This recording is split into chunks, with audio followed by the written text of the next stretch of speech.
I think we're good. Good. Okay. Good. Hi. Hi. Who are you? Hi, I'm Katie Segal, and we're somewhere else. We're usually at home doing our I'm pod. Kurt, and we're not at home. Where are we? Where are we? Well, I think that should be part of our surprise intro, Oh, which we're okay. trying to do. I think the first thing we do is just kind of talk to each other. All right. Well, First of all, welcome to Pi. Pi. People, Influences, Experiences. This is our usual at-home cast. yes. And where we do no research and care very little. We why care do a we care? lot. We do care a lot. We care a lot. How was your week? What did you do? Why are you here? What did I do? I'm good. I'm good this week. I had a big thing this weekend. Mm-hmm. Like we know, we had a big family thing this weekend, which came off really beautifully. And I was invited. And you were invited. Of course, you were invited. And we had a good culmination to something that was a little bit sad in our family, but ended in a big celebration. And I was super proud of the kids. Yeah. Our kids were amazing. Yeah. Absolutely amazing. So I know it sounds very cryptic, but I'm not going to get into the specifics. Right. How about you? How's your week? I'm in Los Angeles for a matter of days, and then I'm back to the Great White North. Is that Great White North? It's sort of in the middle, isn't it? Yeah. He's in Calgary, in so I'm not Calgary. sure. Our guest is actually Canadian. He is. He's going to know what Yes. to call it. Yes, but I am in the land of oil, gas, and rodeo, and hockey. And hockey. Yeah, Hockey? I want to go to the hockey game. Hockey is very I love important. hockey. You cannot walk and talk without mentioning the word hockey. Wow. Yeah. I didn't know that. And rodeo. Most of my crew have children. Instead of like playing soccer, they're like wrestling steers. I think we should talk. I think we should introduce. Yeah, I think we're enough. Yeah, we're enough. I'm tired of us. I'm tired of us too. This is why we started this podcast, Yes. because we're tired of just talking to each other. Yeah, we like to talk to people we want to get to know who, you have to actually leave the house to do. And usually we don't have to leave our house. But today we have, because we have Howie. We're at Howie's house. We're at Howie's house. Sort of. But you know what? This is like my house. So we are in a warehouse someplace in the San Fernando Valley, and this is where I spend probably more time here than I spend in the house. And this is where I work with my kids. My son built this studio, and I do a podcast with my daughter, and I do another podcast here with a friend, Harland Williams. And this is where all my collectibles are, and all the people that I like to work with. Don't you think it's good for a marriage to have not two homes, but a good amount of distance, in that this is a home away from home? I think it's very good for a marriage. My wife would agree with you 100%. People always ask me, I've been married 44 years. Bravo. Thank you.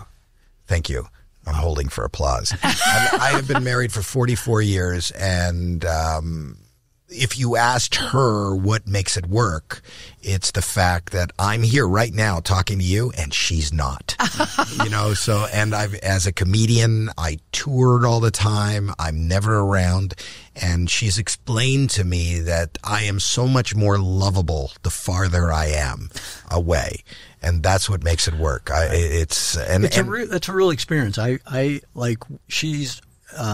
We're working together a little bit on this new project, and she's around sometimes, and then she leaves, and I really miss her.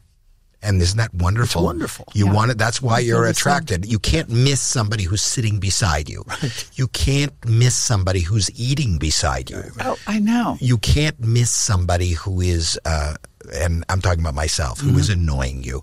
And annoying is my trade. I love everything that I've ever been punished for, expelled for, gotten in trouble for is what I seem to get paid for today. Right. So, which is fun for people who want to watch this for a couple of minutes or an hour. Right. It's not so much fun to live with, but she's my hero. She saved my life. I love and, that. We'll get as into much that. as you love that, I love it even more. I wouldn't be here without her, or I wouldn't have the children I have without her, and or the life or the career without her. And I heard you just say you're in Calgary. Yeah. Yeah. You know, I'm Canadian. Right. And that's my country. And I have family in Lethbridge, which is outside, just south of Calgary. And I don't know if you're lucky enough. Had you gone to the Stampede? We missed it. I literally flew in like closing ceremonies. You were out of town. So the Stampede is an annual event there, which is a rodeo and as big as the PBR, which is it's like Coachella rodeo. It's a huge event now. Yeah. I've actually worked there and been a spokesperson for them and for their public transit system there in Calgary. I'm from Toronto, which is the big city. Toronto's a fun place to be from.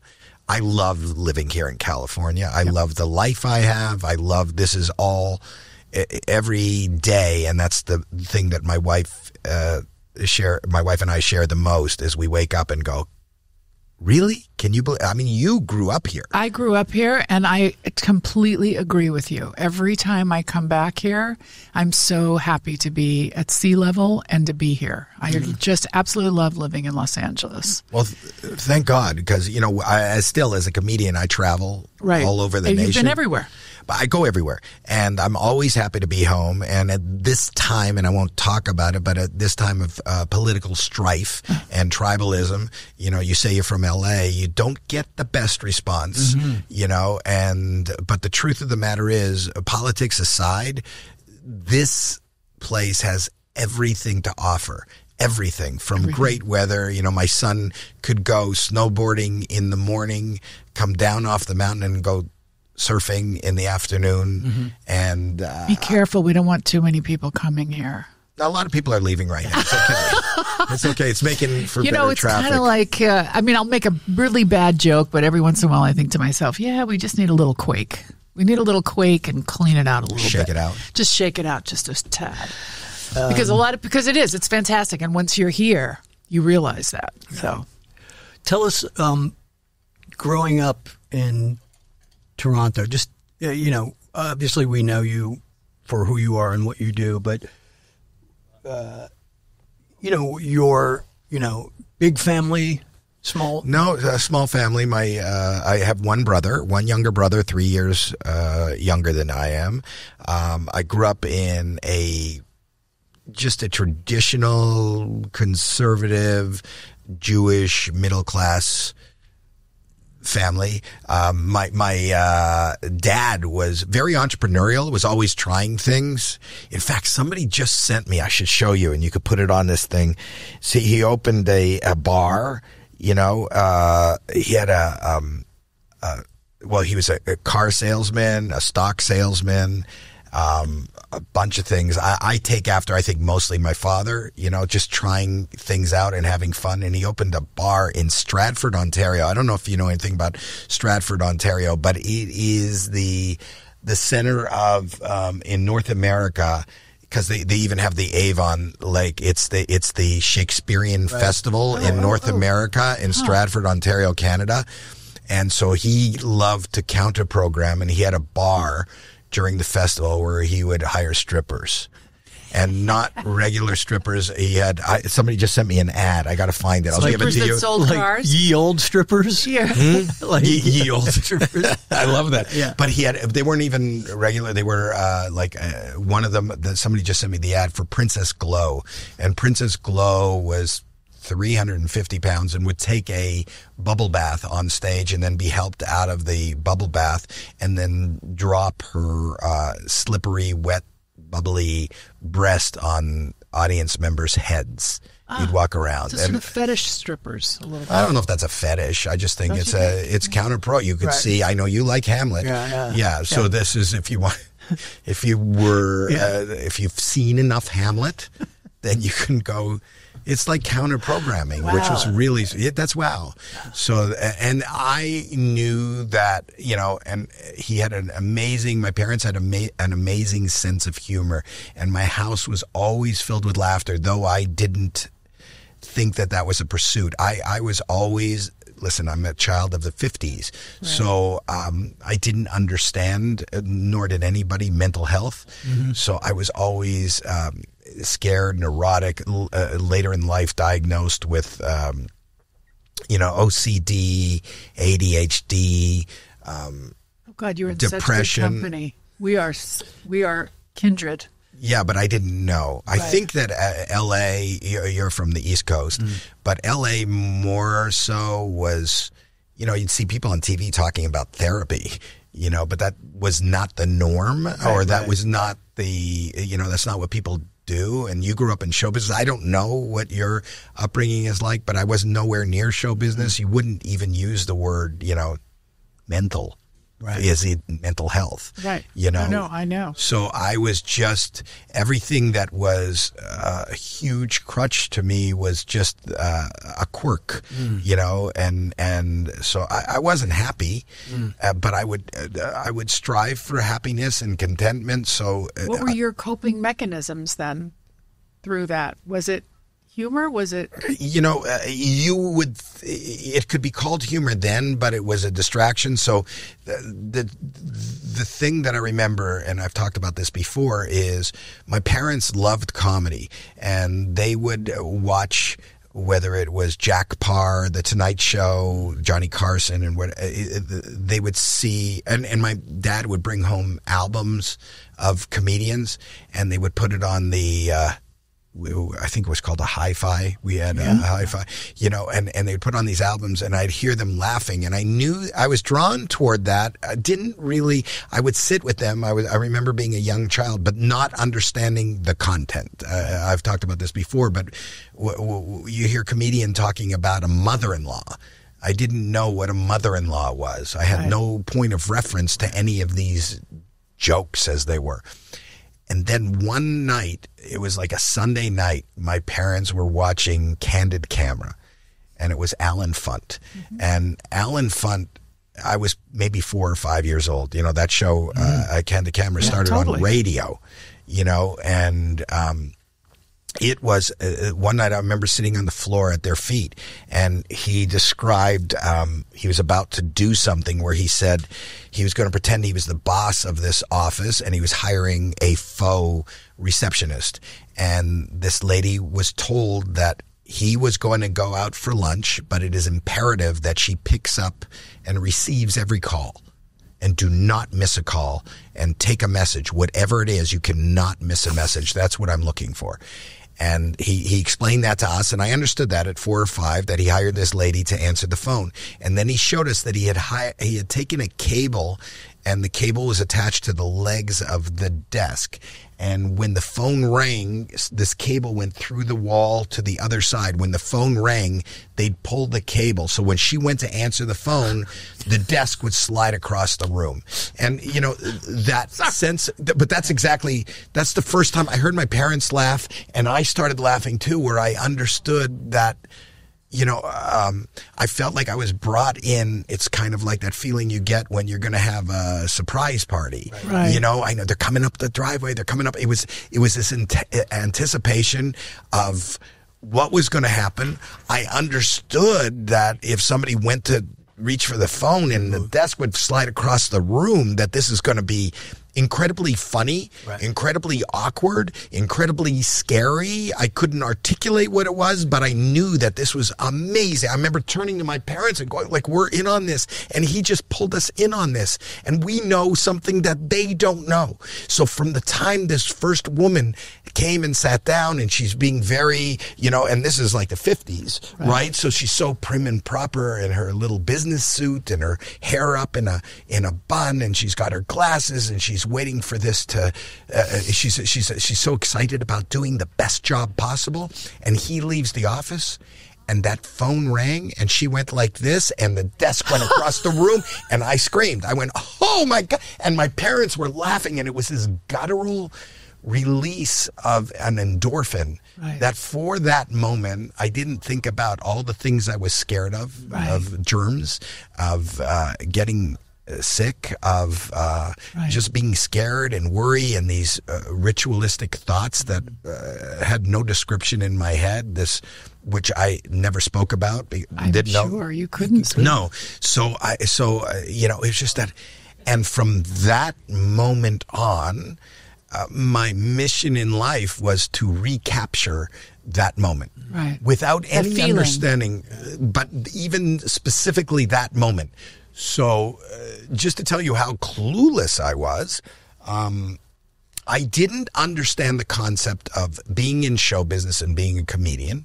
I didn't understand the concept of having a show and having an audience, because I didn't even have a friend. So what I would do in school, they're great stories right now, but think about it. I've talked about this ad nauseum, but not to what I would call the yellow pages. And I would call, and I knew that I'd be in math class on the third floor at 2:00 in the afternoon, and I would call a construction company and make an appointment for them to measure the West Field. They're going to put an addition onto the library, and for me, I would be sitting in class watching this guy with a clipboard measuring and writing down and measuring, and then I'd see the principal go out and talk to them. I couldn't hear what they were saying and send him away, and then they'd go, "Would Howard Mandel please come down to the office?" And then I would be in the office, and he'd go, "Did you hire a company to put an addition onto the Learning Resources Center?" And I said, No. They go, "Well, he used your name." I'm going to get 3 estimates, which I thought was, and he would just sit there and call my parents in. And then my parents would come in and they'd go, "Your son has hired a company to put an addition onto the library." And I'd see my mom biting her lip, like not wanting to try, because you got to be a responsible parent. But the thing is, I get the humor of it, and I get what I was going for, except that the one thing that was missing, like I didn't even tell a friend. I didn't say, "Kurt, watch it, look out the window." Right. I was going to say, how did it help you socially, that sort of stuff? It didn't. It totally, everything I did the opposite, alienated me more. I didn't think that, I never put together the concept that, this would be fun and funny. I'm just doing I took that feeling that I had because he fucked with somebody and fucked with their emotion and that made me feel good and made us laugh without thinking past the fact that, listen, I don't have an audience and I don't need a TV show. One person, maybe just tell one person what you're doing. So you go, "Watch this. I have a guy out in the field at 3:00. That would make it funny. Did you get the release out of it, though? Did you, in that moment, get that feeling come back for you? The feeling was me alone in the classroom going... And that was good. That made me more of a pariah. Now, I'm alone in a class... And you got to picture me. I'm in high school. I'm telling you about high school. High school, I'm 4'10". I weigh 89 pounds. I look like a girl. My hair is like this big curly bouffant. Nobody wants to talk to me. And I'm in the back of the class going, like a little girl, not with no friends. I didn't want to go swimming. We had swim class. I come from Canada. My swim class was in the end of the day. It was 30 below in Toronto or 20 below. And swimming would be at the end of the day. We didn't have like hair dryers or anything like that. So I'd have to walk home at the end of the class. My hair would freeze and then break off. So I said, I know how to get out of swimming. I'm going to make it seem like somebody shit in the pool. And they ended up taking this, I actually pursued this, but this was the only thing. This was before Caddyshack, way before Caddyshack, and I can show you tape where I talk about it on Make Me Laugh in the 70s. but I used to take a little chocolate bar and throw it was an O. Henry bar. It was with nuts and that, and I'd bend it, and then I'd throw it in the pool, and then people would think somebody shit in the pool, and they'd close the pool, so there was no swim class. That was smart. But then you're saying smart. No. So then they would make an announcement saying if anybody knows who defecated or threw feces in the pool with no ramifications, please let us. They'd make an announcement. At the end of the day, 200 kids would show up to look at the pool area. There it is. There's shit in the pool. They're going to drain the pool. And when they're all there, I thought this might be funny. I dived in and came up with it in my mouth. Well, but if you don't tell anybody, then you're just this little girl boy eating shit. I know. Just eating shit. And no girl wants that. No. They never thought I was cool. They'd I was gross. Even if I said, no, it's just chocolate. You're just gross. Now, how old are you now doing that? I mean, what grade are you in? 14, 13 years old. So middle school. Which is the like toughest 14, time. 13, 15 years old. Right. Just trying to meet somebody, just trying to talk. Maybe you'd think I was funny. Maybe you'd think it was a good joke. These things are great stories now. They fill my act. I said everything I was ever punished for, expelled for. I love, it's very funny. I did a podcast recently. I just talked about it, and with 2 actors. And they hated me. I went to Austin and did a bunch of podcasts with, Joe Rogan and his group, and a lot of them hated me. They said it was the worst guest they ever had, and part of it is because my sensibility without doing stand-up is to be awkward, to not give the answer. Forthcoming.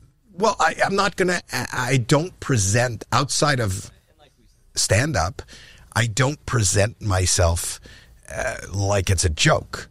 So like I would, right. Like they do, I can't remember specifically, but if they were talking about dreams, they were talking about dreams, and I would go, did you ever have, like they said, recurring dreams, because we were talking about mental health or something.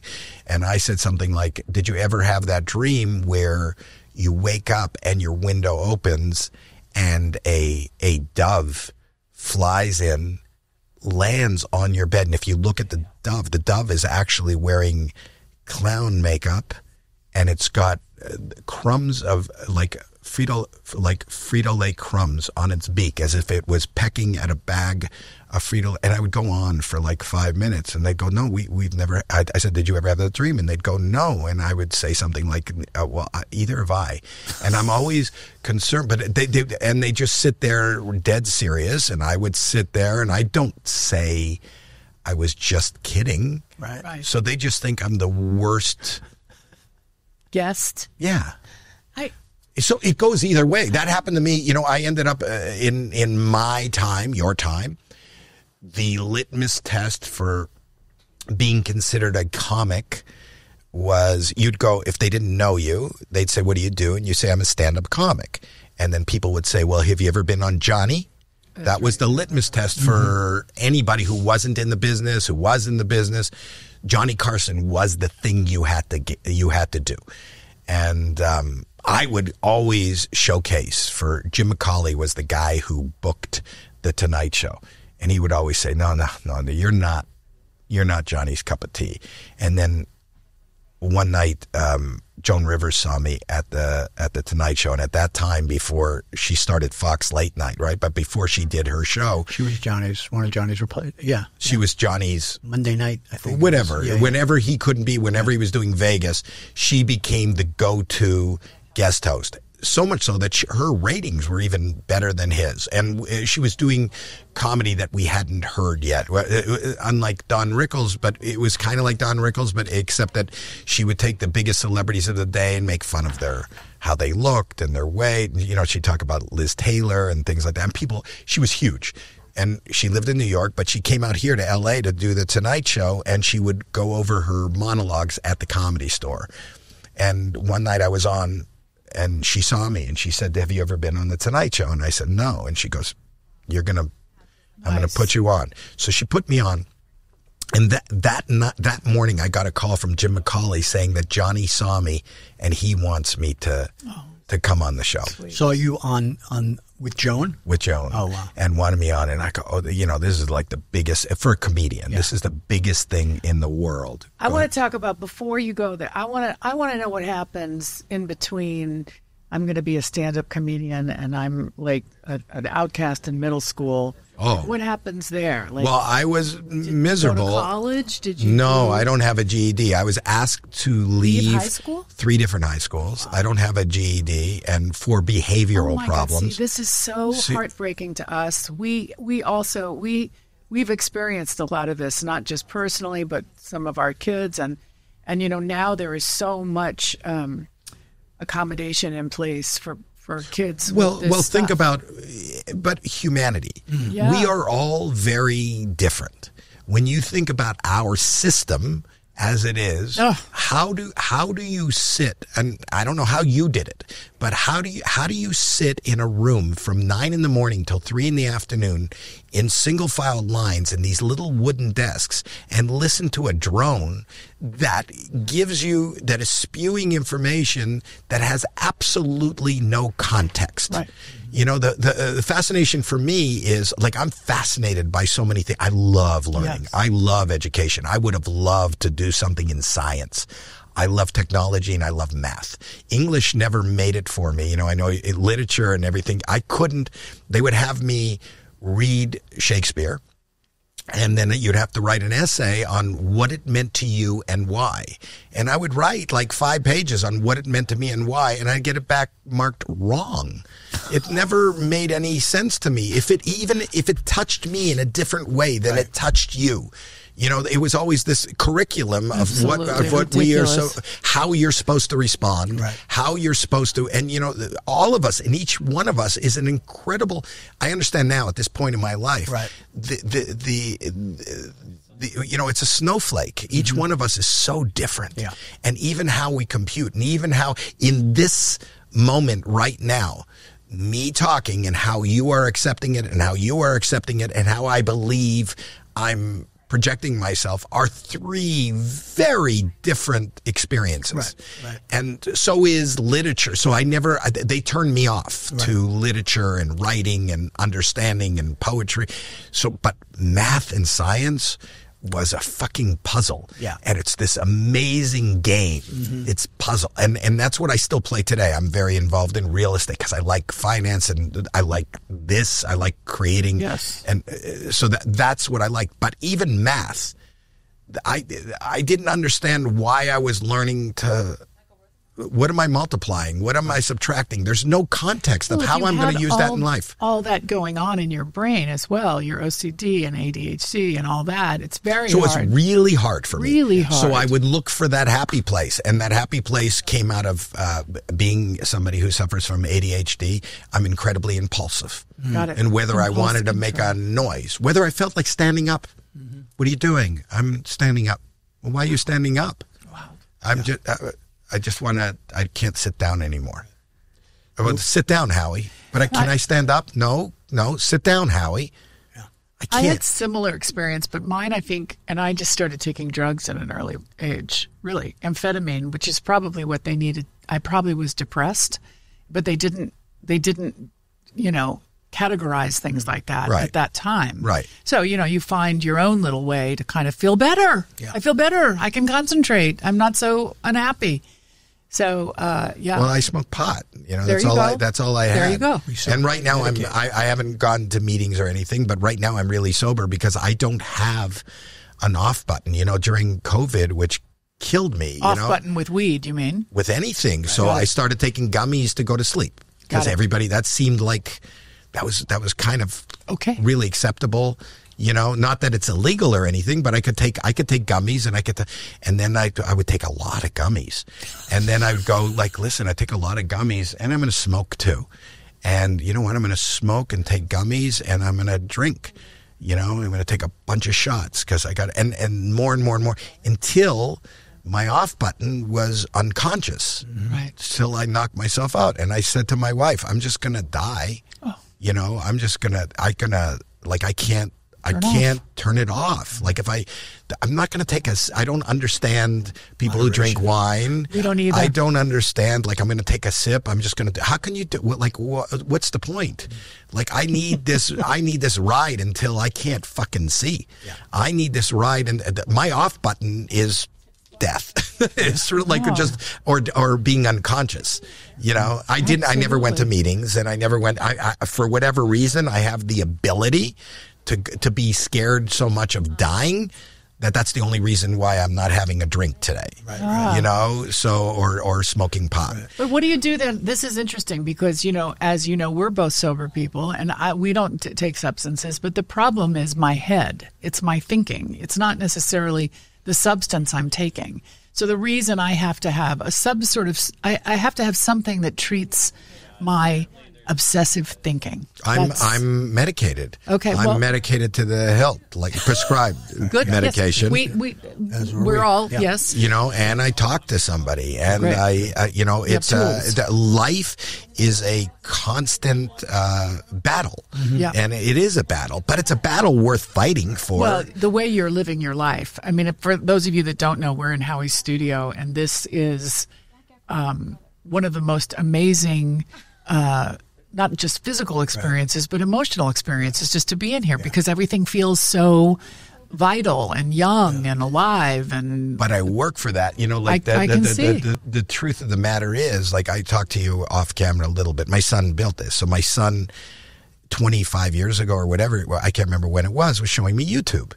And on YouTube, there was something that had like 100 million clicks. And when I was reading I didn't know you could read comments right there. I was reading the comments and they were going, this is brilliantly funny. This is hysterical. This is great. You're brilliant or whatever this creator was. And I said to him, I don't know why this is funny. I swear to you, I don't know. Like everybody seems to love this, and it's capturing and engaging an audience far larger than I ever have. I've been successful, but I've never seen this kind of engagement, and everybody is saying it's funny. And I feel like am I watching something in a foreign language? Like, why is this fucking funny? And then that's when it hit me with like, I'm always thinking about, you know, culture is this flowing river. You know, and you can make up your mind. There's nothing wrong with it. You could stop treading water. You could stop swimming. And when you look at each one of most people who aren't in our business, or most people, curiosity is an amazing fluid that keeps you youthful. And as kids, you probably wanted to read every comic book. You probably wanted to hear every song. You wanted to know what was top 40. You wanted to see what kind of kicks everybody was wearing, right? And we have that, and that's what creates pop culture. That's what popular culture is. Right. At a certain point in life, we get tired. It's tiring. It's really hard to be aware. Not only in this day and age, culture is very siloed. There was never a time in my life when somebody was playing the Hollywood Bowl. Maybe I wasn't into that kind of music. Maybe but I knew who they were. I knew their name. Yeah. I knew what they were doing. I kind of understood. Like you even understand whether you like that or not. You understand why there is an audience for that. Right. I can, and any given night, you can go to the Hollywood Bowl, and I will not know the name. Not only not know what they do, I don't know that name. Right. And they've sold out 3 nights at the Hollywood Bowl. Right. So because of algorithms and that, we're very siloed. And that's kind of scares me. I agree. You know, and I feel like, you know, nobody's speaking my language anymore. I don't even, like, I would just want to know what's out there. Do you think we sound like our parents when you say that kind of thing? Do you remember your parents saying, why are you listening to the Rolling Stones? What is that music about? What I do remember, and I do hear now, even for most people my age, just goes, you like that music? We had music. That's not music. 100%. You know, and I go, well, you know what? It is music. Yeah. It is music. You know, when they're talking about people using electronic or digital ways of, you know, you don't hear guitar that often anymore. You don't hear but, you know, the Beatles, who you may think are phenomenal and brilliant, and they were for that time, I don't know that they would explode today. I don't know that they would speak to the youth, to whatever we are doing today. You can't have a song like I wanna hold your hand. What does that mean? The way hip hop is now, and that they're speaking, that's what's happening in the street. That is their music, is their experience. The Beatles wouldn't have done good in the 30s when you're hearing big band music and all that. That's But it's interesting. Like I know our older 20, 28, 29-year-olds are so into classic music. Like we just had like a jam situation, and they're playing Neil Young songs, they're playing the band, they're playing Rolling Stone songs, and they dig that music. They know it and they love it. I get it. But 17-year-old does not know. But you just said something. So what was popular, what was considered pop culture, is now classic. Right, that's right. True. So the fact is, they know that they're playing classic. Yeah. Right, just right. Maybe when we were young, and you had the Stray Cats were playing music that wasn't of our era, but that was really it was hip in the moment. Yeah, but weren't they playing like your parents' kind of music? Yeah. And you 100%. Thought that was cool. Yeah. So when a 28-year-old is playing Neil Young, he's playing. It's almost like classical music. Yeah. Right. So that's what he's into. Right. So it's your view of how they're doing it. And they don't think that's not a song that's going to be written today. Right. Nobody's going to, and I don't think that your son or daughter, whoever that is, would respond to a new song like in that rhythmic sound, that kind of, right? I don't think they would. I think you're right. So what I'm saying is you have to speak to what's happening. And I love, curiosity is my main, two things. Distraction, because I don't want to think. I don't want to be in my own head. I can't. Being quiet and being alone is, a recipe for disaster for me. I can't do that. So I have to be busy, and distracted. I love, thrill rides still, because that keeps you in the moment. When you are going in a fucking roller coaster at 100 miles an hour down a hill, you can't think of what might happen, what did happen. You can't be in your own, you're just screaming for your life. Right. And that's what I try to achieve, that adrenaline each and every day. So meditation for you. No, the opposite. Yes. My meditation, well, there is. It is a form of meditation. It is a form of meditation. Yeah. It's just that constant, I got to keep that beat going. I got to keep that, whether I'm going. To keep this quiet. Yes, but I got to run that fucking engine lying there at night in sleep. Like when somebody shows me those huts that hang on over the water in Bali. That to me is a fucking nightmare. I will jump into the water and not come up. I don't want, and they go, and there's no internet. There's no, I go, what the fuck? You're going to kill me. I tried that. Yeah. He did. Did you like that? A day. No, we went to Mexico. I took him to a retreat. He lasted a day because they took his phone away. No. They wanted me to hike and meditate with other people, and I was like, this is torture.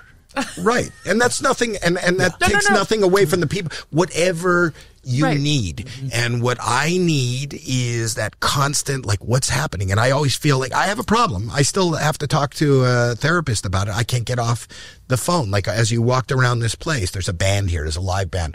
Found them on TikTok. I said, I want to hear this all the time. Come on down and play here.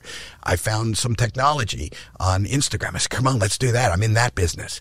I got a studio here. They're doing things. There has to be something distracting going on all around me, but creatively distracting, because I'm fascinated as a guy who grew up feeling incredibly lonely and solace. How can I engage as many people as possible? What can I do or have a finger in that is engaging people, that is making them listen, that is making them look, that is making them want to do? So I just want to engage. What's so beautiful about that, I will just say, is that it's your own coping mechanism that is actually helping other people. I mean, I don't know. Well, helping is a big. I mean, when you say community, because I think ultimately that is what we all want. That's all we ever wanted. You know, as a sober person, I was very isolated in my own stuff. And really, once I joined some kind of community Right. and was able to give back or receive, whatever, that's all I wanted. But the strength in that, the strength in what you do in order to stay sober is you need other sober people around you. Right. You need, so when I first, when I wrote my book, when I first accidentally talked to Howard Stern about my OCD because I was trying to leave the studio and I didn't want to touch the doorknob and they were making fun of me. And so much so that I got into a panic attack and I thought I was going to die. And I had to tell him, please, Howard, this is absolutely serious. This is something that I'm diagnosed with. I go to a doctor and I take medication for it. And it's called obsessive compulsive disorder. And you're going to have to call 911. Please just open the door. Please just let me out. I'm panicking.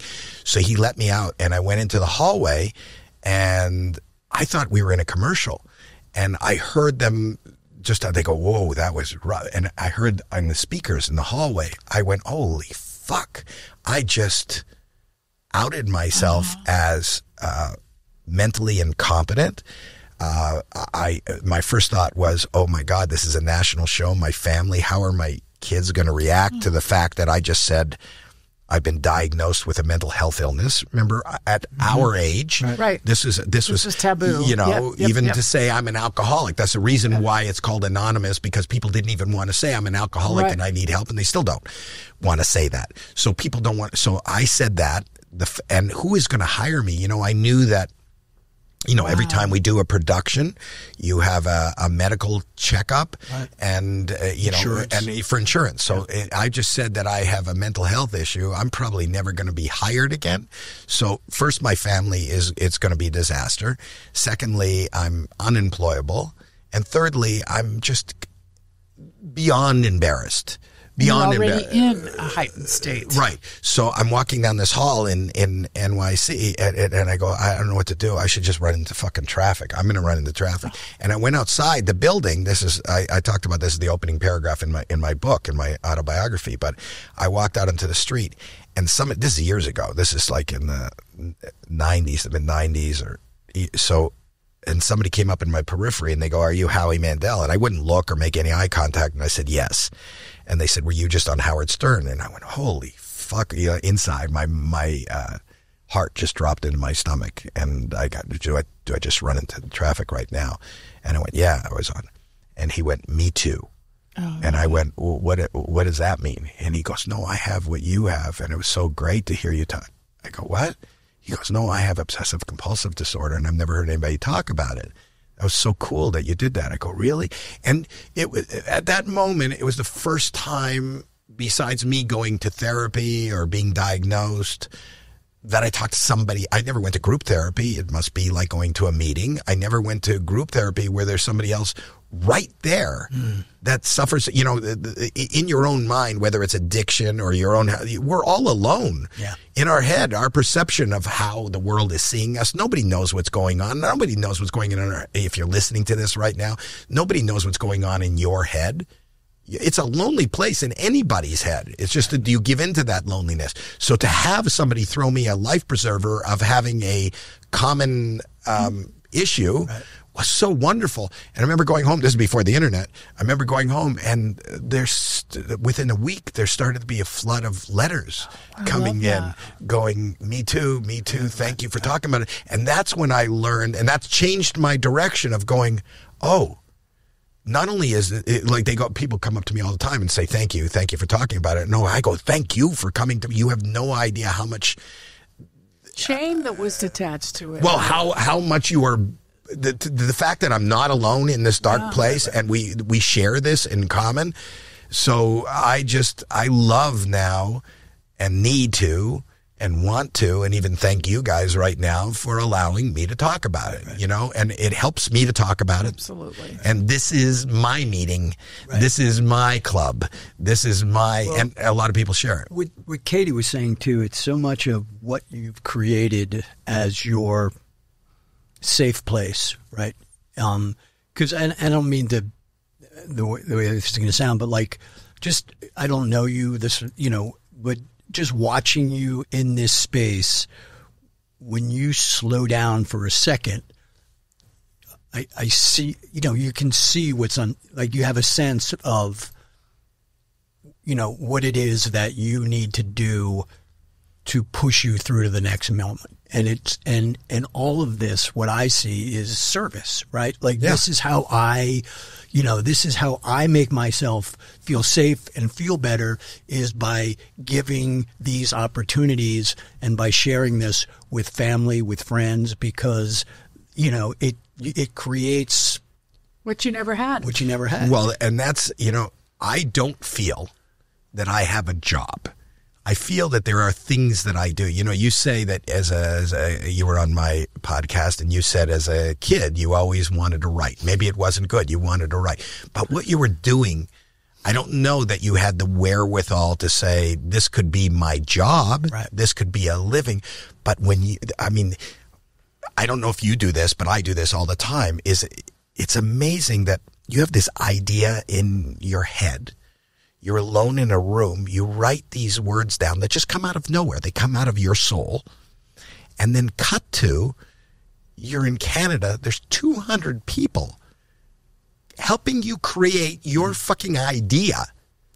Not only that, and then one step further, that idea is projected on Netflix, and millions of people all over the world, that becomes a piece of their life, whether they're just being entertained by it, whether you scare them in the moment, whether you like the fact that you can, and it's the same thing. We all are looking for a way to engage, Absolutely. to hold on, and you're just 100%. holding on to humanity. And, for me, people always ask, like, and I'm sure they come up to you and say the same thing. As a young struggling, how do you make it?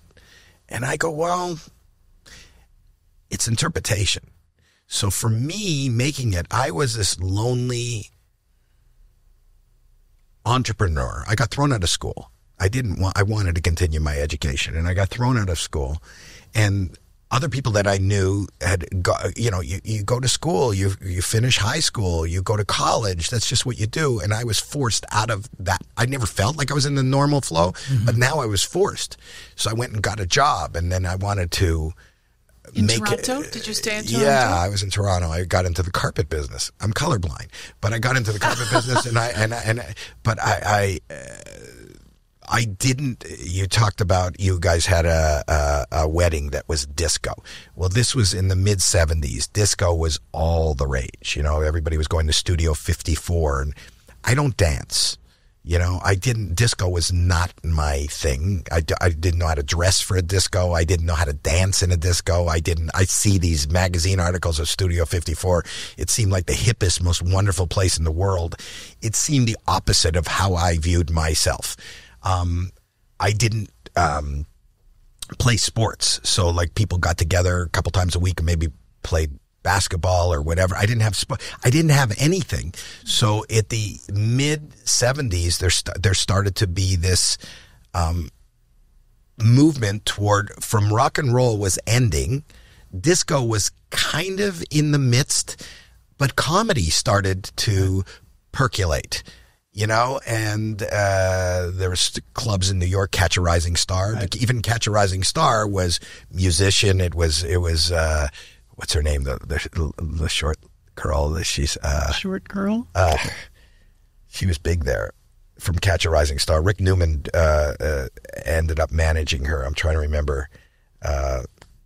70s. Yeah. But anyway, there was a music club, and then there'd be a comedian, and then a musician, and there'd be a comedian, and and a lot of these, the Bitter End you talked about, you were at, was also a music club.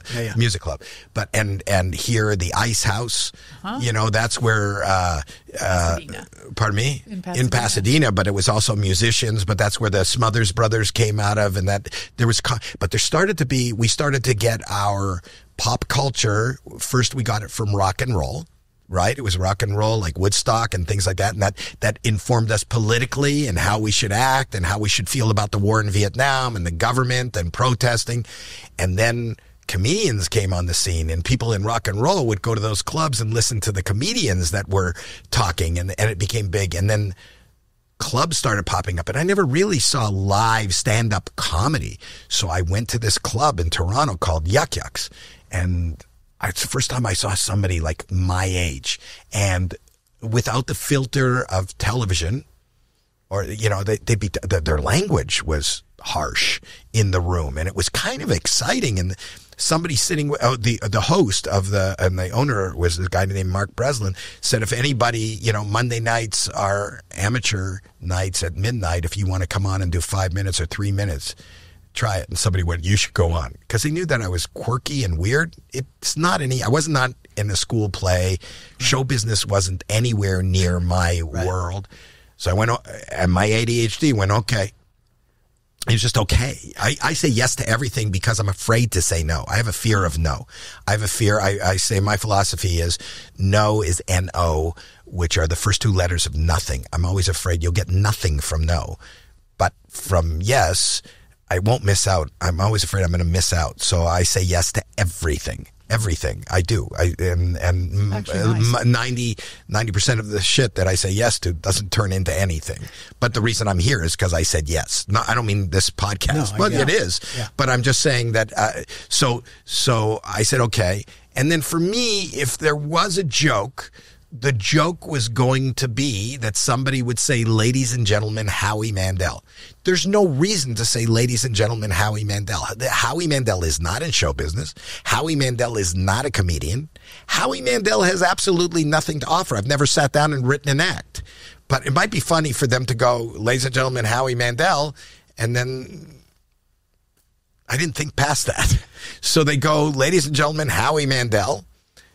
And I walk out on the stage, and I get the smattering of applause that is just politeness, and then I'm standing there, and I'd never been on a stage, and the spotlight is in my eye, and I'm blinded by that until I look down, and you could see the first couple of rows, and it's all this smoke-filled. Remember, it's the 70s. Everybody smoked in a club, right. And it was like this, and there's people just looking up at me, strange faces looking up at me, like, the fuck. What are you going to do? And I started getting terrified. Oh. And I was terrified. I realized, oh my God, this is humiliating. This is like that dream where you show up at a party and you're in your underpants and nobody else is, and they're just staring at you. So I start going, and if you look at my old videos, I was panicked. And I start going, okay, all right, okay. And I'm trying to think of something, and I can't think of anything. And they start giggling at my horror. And then I didn't understand. I was so in my own head. I didn't understand why they were laughing. And they started laughing. And I'm going, what? My act was, okay, what? And I put my hands in my pocket. And I have rubber gloves. I carry rubber gloves because of my OCD. When I'm out in public, I don't want to touch anything in a public restroom. So I take a glove and I go, okay, all right, okay, wait. And that was my act. And I pulled the glove over my head and I start breathing, and the fingers are going up and they start laughing. And then I inflate it and it pop off and they give me a roar of applause and I go, good night. And I walk off the stage. And the guy goes, you got to come back tomorrow. I go, what am I going to do? He goes, do it again. I go, what did I do?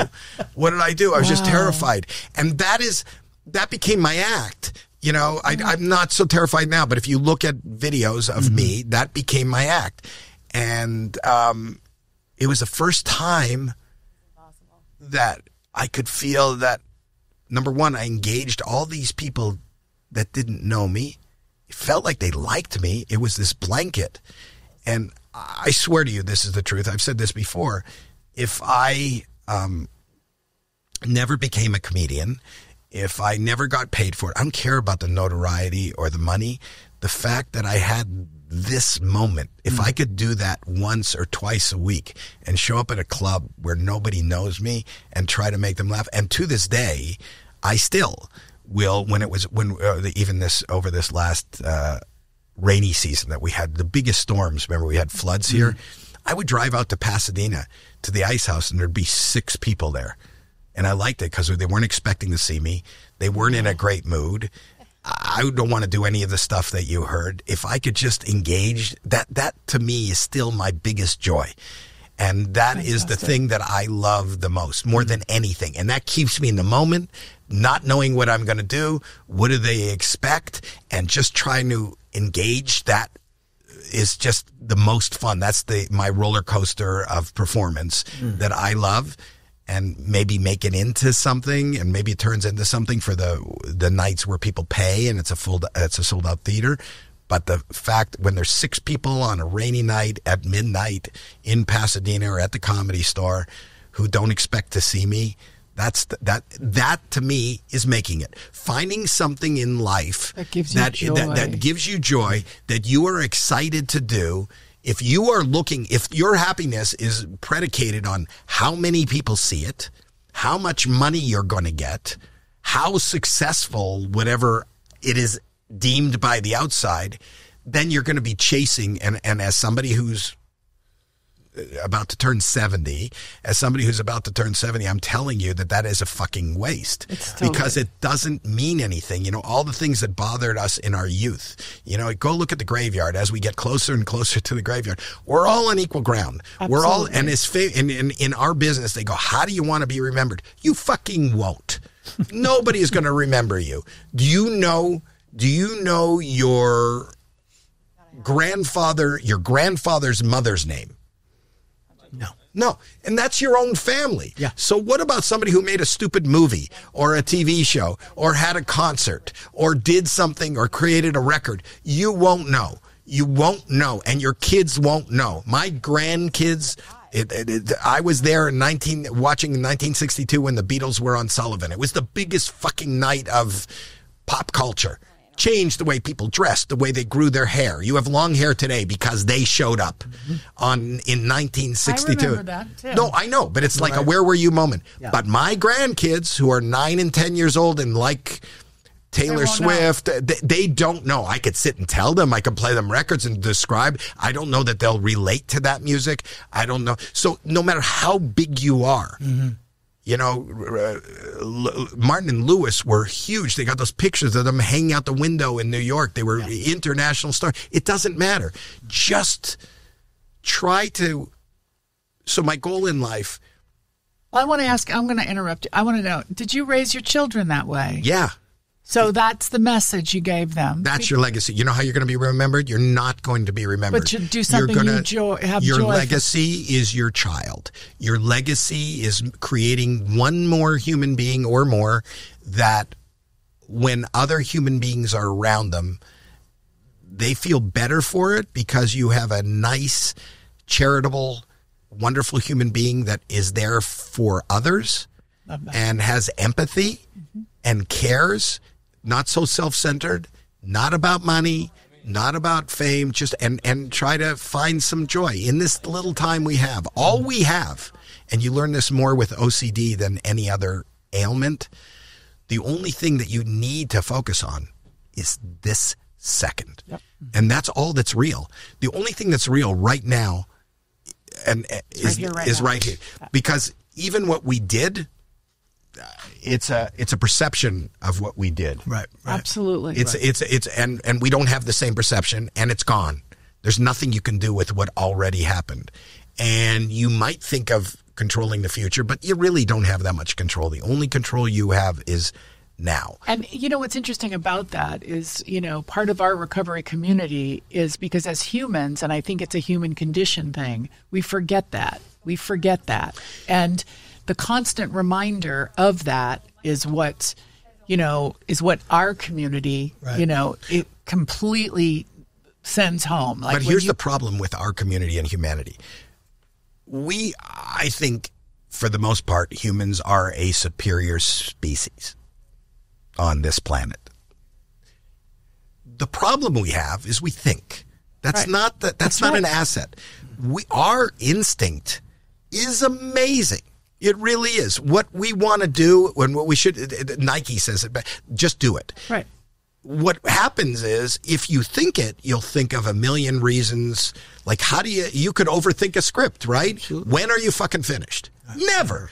But if the instinct is, this is good, I'm going to write this, boom, send it out.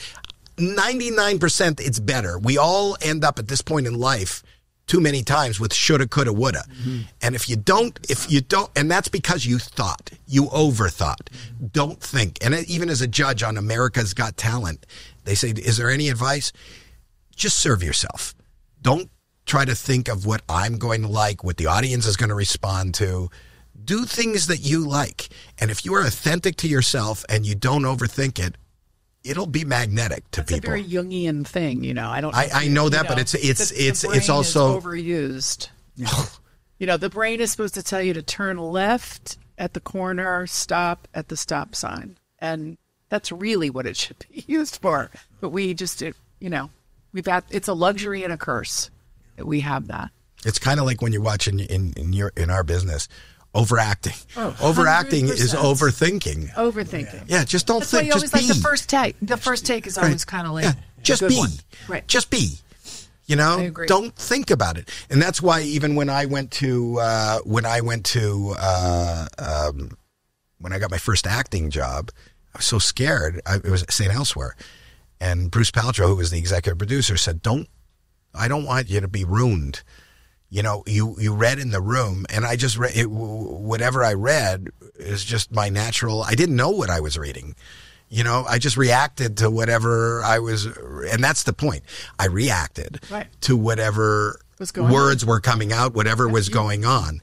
And when I was trying to think or give myself a technique, it was...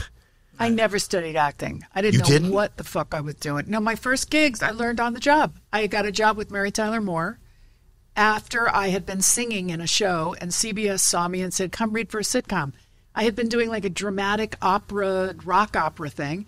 I went, and they gave me the job, and I did not know what I was doing. But I was reacting off of Mary, and I was reacting, you know. Well, that's the point. Acting is reacting. I was listening. I had like 6 lines an That's episode. the key, to listen. And that's what they say. They say, are you comedic? Are you dramatic? There's no comedic actor or dramatic actor. That's right. If it's on the page, if you could just make whatever is on the page real and to yourself and react in that situation, you're going to be the best comedic person. You're going to be the most dramatic person. And I also didn't study, but I worked for 6 years with the best writers and the best directors. The writers are being married to a writer, you just really have Well, I know that being married to a writer, what I know, there was a favorite story that I tell. Jerry Seinfeld won an award once, and he said, I don't know how to fucking accept an award because we're comedians and we get no. You know, we are we clean up the elephant shit of the circus for show business as comedians. You know, we're always put on at the end of the show. It was a big deal even in Carson to be called over. Everybody could sit down. Yeah, I remember. Right. Yeah, which I never really understood. But an actor, you know, I remember my mom got mad because somebody at the Academy Awards made a political statement. She goes, that's so disrespectful. And I go, but who's in this room? An actor is somebody who is probably driven to work. They tell you to wear this. They put a hat on you. They put a piece of tape on the floor. They say, come here, stand here, and could you say this? And then you go, cut. No, could you say this again? Could you say this again? Okay, you said it again. Go sit in your trailer. We're going to do the same thing. We're going to put another piece of tape. We're going to take it from another angle. Then they go away for a year, and they cut it. And then we see them at the Academy Award, and they go, fucking brilliant. Who should I vote for? Whereas the musician, the comedian, they'll write their own words, perform their own, create a moment. Actors are not the writers, unless you've written it and directed it. But this is his biggest pet peeve. You know how when actors come to you and they say, my character wouldn't do that. I wrote it. And my response is, but they do. Do you do that? Yeah, I don't understand. I don't. Yeah. I find acting kind of funny. It's funny because I go, listen, it's pretend. You're a pretender, right? And you tell me what I'm going to pretend. What you created. What is your world? You explain to me who I am, why I'm doing what, and I'll do it. And it was the same thing. I wasn't a doctor. You know, I was just. I hear you. And they told me it's right. You know, when the actors take themselves so seriously sometimes, and I understand there's 2 schools of thought. There's those that go through years of training, and I do see the art of it, and I do see the thing in the thing, and then there's that other thing, which is like what you're talking about. There's that famous story about Laurence Olivier sitting beside Dustin Hoffman. Yes. And what did he say? I think it was running. I can't remember what Marathon it was. Man. Marathon Man. And he Dustin Hoffman, whatever character he was playing, he didn't brush his teeth and he didn't. Oh, he was methoding. Yeah. He was methoding, and he was coming in the morning and just sit there. He was a mess. I guess he didn't sleep, or he didn't for his character. He didn't do that. And Olivier finally one morning just turns to him and he said, "Young man, why don't you just try acting?" Right? Is that the story? That's it. Yeah. That's it. Yeah. I come from that school of thought too, and not casting no shade on that other. No, thing. listen, Yeah. Dustin That's Hoffman is one of the most fantastic brilliant. performance. Absolutely. And I've loved things he's done, Right, and however he got absolutely. there, I'll respect you. right. It But was kind of like Spencer Tracy too. Spencer Tracy was like, "You just learn your lines, show up. Just learn your lines and show up." Right. And that was a different school of thought. well, whatever gets you there. We're getting waved at. is it You know, pie I time? think it's pie time. It's pie time.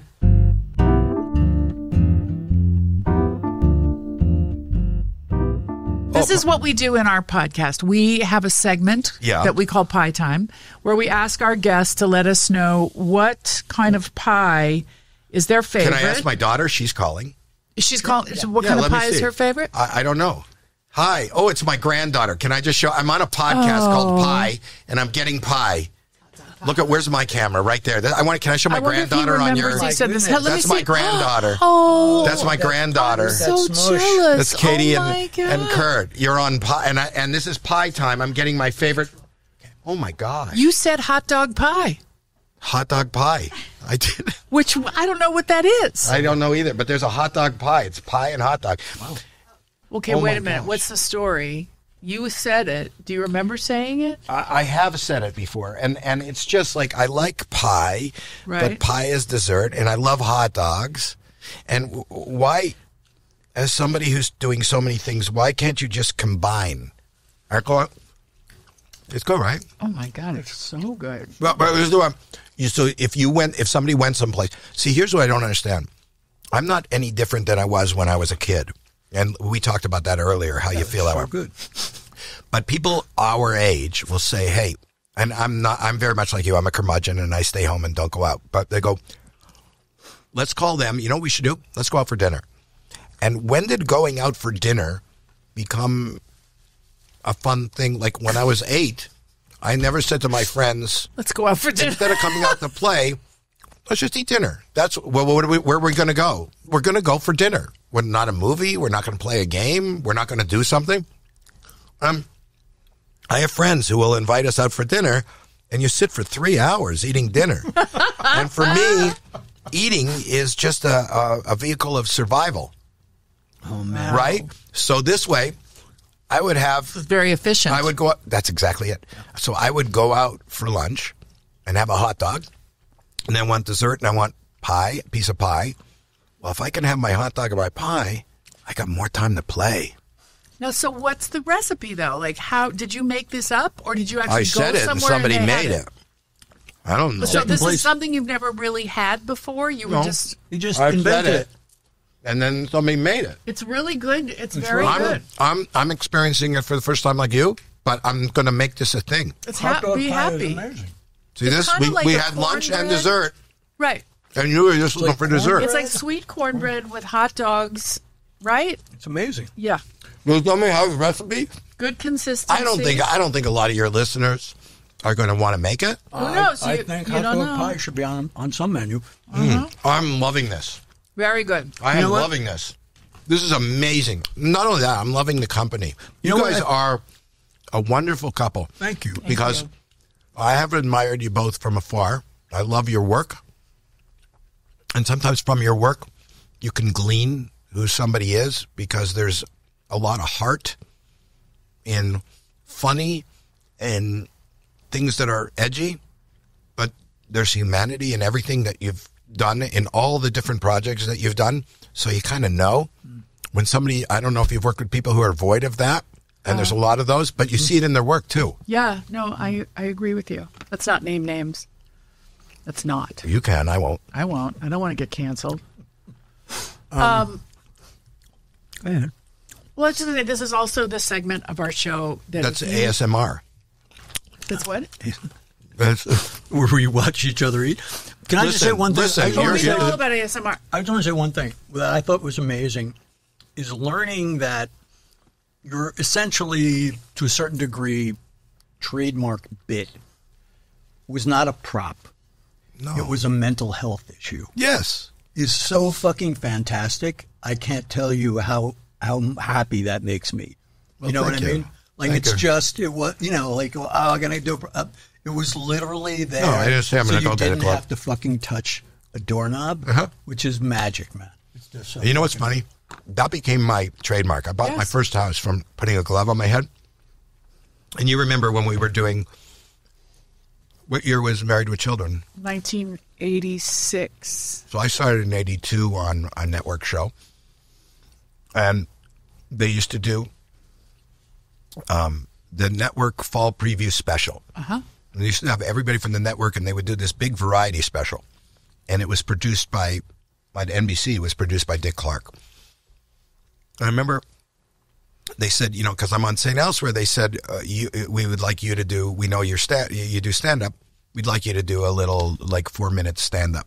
And these are big network shows. Like, they got a lot of viewers at that time. I was really honored that I was going to be on this network with every other star that's on the network.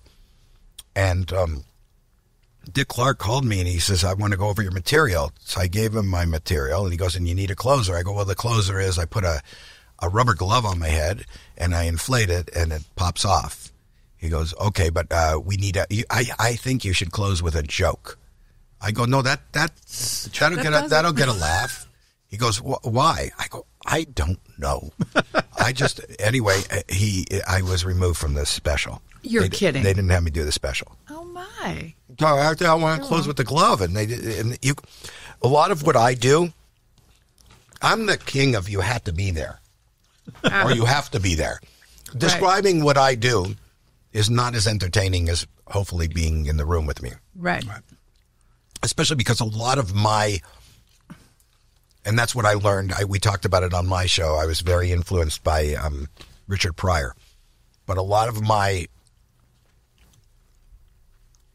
performance is innate to who I am and how I feel in the moment. Right. And what's happening at that moment in that room. Who were we just watching? We were just watching, the guy that's on your TV show and does the specials, and he did a Netflix, not a Netflix special, a something special. You know, the guy that plays with the cat. Oh, Scoville. Scoville. Yeah. Do you know that guy? Yeah. He's funny. So he did a YouTube special, right? He It's on did a YouTube. whole thing about, it was all improv, right? Yeah. He did a documentary where his whole thing was for 6 nights he went up and without material. That's the quite best amazing. kind of... He's quite something. He really, I'd never seen him before, and I thought he was really... There's a lot of really great people. What do you like right now? I mean, because we watch a lot of comedy specials. And so... Well, I like a lot of the people from Mark Normand. Do you know who he is? I don't know who that is. name, yeah. Yeah, he's really good. A lot of those, Shane Gillis. Do you know who he is? There are a lot of the Austin guys that are at the mothership. I went to Austin and did and just watched. What's Cam's last name? Cam, that black kid who likes rocks. Likes rocks? He's fucking brilliant. What's his name? Patterson, Cam Patterson. All right. Oh my God. So he was on, do you know Kill Tony? Do you watch Kill Tony? No. Tony Hinchcliffe has this show. He did it for years at the Comedy Store, and now he does it from the mothership, and I think Netflix is making him a huge, like $100 million deal. I think, I don't know for sure, but he does this thing where unknown comics come out for a minute, and he roasts them. I mean, they do a minute, and then they roast them, but it's this talent place, and you see these kids come out of nowhere. I had this kid on my show. It's 2:15. Oh. Here, this is him on Kill Tony the first time. What's This something thing you think we went should viral. know about you as we get to know you? What do you think 3,000 people in front of you? What's something interesting about you? I'm not retarded, but I like rocks.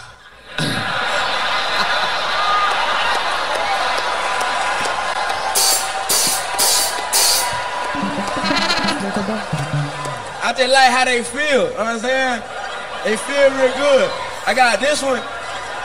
Oh It just my feel goodness. good. Is that a rock? Yeah. You like rocks? I got a couple of them bitches. I like this one. This is pretty. Unbelievable. I got this shit outside earlier. You know what I'm saying? Oh my. Bro, that. He could sell out theaters now, this kid. That set was And his hilarious, father but sells- that's somehow better. That was amazing. His father sells his rocks. Oh, that's fantastic. Wow. He was on, but he does really good stand up because it's so natural. It's what we were talking about. He's really that character. Right. And his view of thing, he says something like the thing he did on our show. What did he do? He said he was just. I said, like, what are you thinking about now? He said, you know what I saw? Biden just signed into law. This is true. In the last 2 years, is that what he said? Biden signed into law is just in the last 2 years that lynching is illegal. Right? That was just signed into. Do you know that? It was an old blue law. Yeah. That was, What? Yeah. But you got to hear him saying it. He goes, they just signed this in 2 years ago. Just 2 years. You got to hear. I'm not going to do it justice, and I'm not going to talk like him. But it is hearing him talk about it and his dismay. Right. Just, I mean, up until 2 years ago, That was I could have okay. been. Yeah. It's just I haven't been safe up until 2 years ago. So you hear him, and it's just these fresh people that, Love that. you know, comedy really got hurt in Yes. this cancel culture. You know, you were just on mine, and you were so worried about saying things. I was making fun of the fact that you were worried about saying things, but I come from a world, the reason I loved stand-up, regardless of how I vote or whatever, the reason I loved it was my primal scream at the end of the day, whether it was really my little tool for my mental health or whether I could say something because I knew it was wrong, because that's why it's funny, because it's wrong. You know, all comedy comes out of negativity. It's always wrong. If you laugh at the clown falling at the circus, you're laughing at the misfortune of somebody else. That's why it's funny. Right. If two guys walk into a bar, it's not a joke unless something horrible happens to one of them. Right. So it always comes out of negativity. Somebody's pulling There's- a desk away from you Right. while you're grabbing the phone. So there's no too soon. There's no off limits, really, in pure comedy, in classical comedy. Well, Chappelle still does that. He's the only one that has been allowed to really get away with it. Yeah, that's right. You know, and that's great.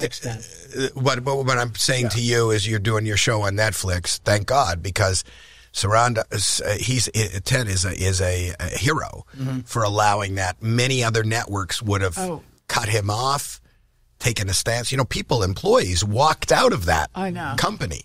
You know, and I'm thinking, but why? It's freedom of speech. And I'm not talking about the content. I'm not even judging the content.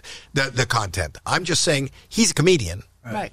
If you don't like what he's saying, turn it even off. if you're offended by, you can be offended by what he's saying.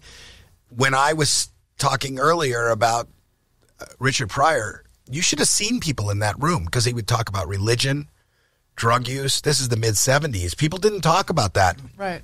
Publicly. It was shocking. But nobody walked out and went, he should lose his job. They just went, oh my God, I can't believe he did that. I can't believe he said that.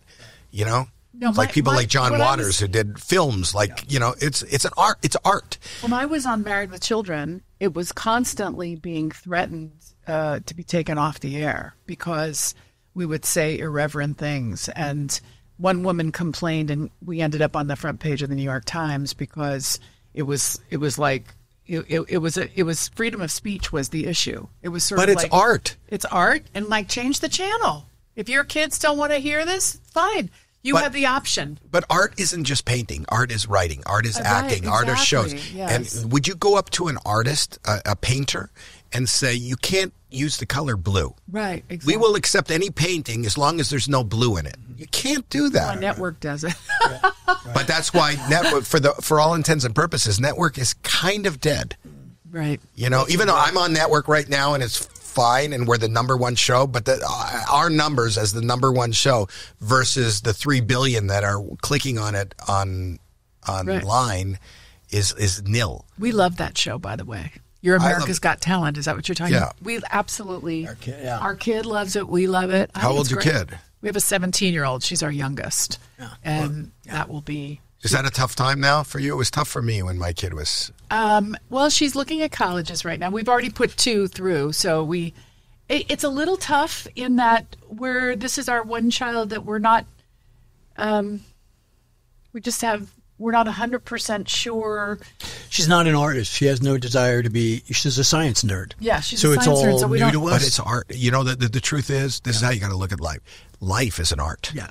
And whether you, I had this friend who passed, Denny Dent. Remember Denny Dent? No. Denny Dent was the first guy that he was at Woodstock and stuff. You could play one rock and roll song and he would paint really fast. He would paint the artist. He would paint right. He'd paint Like Hendrix Mick Jagger, and it would turn into Mick Jagger. Yeah. He became Bill Gates's motivational speaker for when they had corporate dates, and he would say, you know, and his point was, like, the music would start and you'd see it and you wouldn't know what it was, and the audience would slowly engage, and then it would be a mess, and he'd go, do you know what this is? And nobody knew what it was. And then he'd say, you know, sometimes you mess up in life, and I think I just messed up. Wow. But sometimes you can take a mess, and he would take it and turn it around, and it becomes something. And it was Mick Jagger, you know, when he turned it around. And he would say, I'm an artist, but so are you. I don't care if you're a receptionist, the way you answer the phone, the way you conduct your life, the way you think, even in science, the people that are moving us ahead. You know, Columbus was willing to get a bunch of people when it was a fact that this earth was flat, and fly and float to the edge. And it doesn't matter. You don't have to be a painter. You don't have to be a comedian. You don't have to be a writer. You don't have to be an actress. You're saying she doesn't like art. Her art Well, is she does numbers. like art. She does like art, but she's not. No, but I'm we don't know saying what you're to do not with it. calling Yeah. it. But you, the way I don't know we what the job is. Yeah. it doesn't matter. Yeah. Right. The creativity of life, of finding that, of finding the number, of finding the color, of finding the chemical, of finding what it is you want to do, of finding the path. We are trying to pigeonhole everybody and let her be an artist. That humanity is so amazing. That's right. And she should feel the freedom to go in any direction. And when you go in that direction and make a mess, you turn it around. And because you turn it around, you identify it. And at no time in life, I can go to fucking law school tomorrow if that tickles my fancy. It doesn't matter. I know. And you have to be open to it, and we have to be careful we're not discouraging humanity in any way. You're making me want to go play with my band. You should. Because I always did, and lately I just haven't played with my band, and it is the joy spot for me. You know, I love Then to sing. the fact that you don't Making- do it, I know, it's a crime, right? we all you have is now. And That's if right. now, if you Thank want to you, sing a Howie. fucking song, go gonna. sing a fucking song. right. If you want to go out and dress the way you want to dress and be the way you want to dress, you know, it's funny because most of us, they think of us as being pretenders, you know, people who are in show Right. business. We're not. We're real. The person who is working at a bank and wearing a suit, that's a fucking costume, because you don't feel it when you are buttoned down and you are wearing that. That's not who you are. Because you run the bank, you can't do something silly. You can't do something fun. You can't do something that's a little not conservative. And you're wearing a fucking costume. You're not wearing a costume. You're dressing the way you feel like dressing. Right. That's the costume. Love it. The rest of the world is pretend. That's right. This is people who said, you know, I'm not going to follow this path. I'm just going to be I'm going to show you who I am. And who I am is sometimes doesn't fit a mold because you are dressing in this fucking mold. You're a mold. That's what humanity is. I think that's a great place to end. And yes, Because that's beautiful, and I have to go to work. go to work.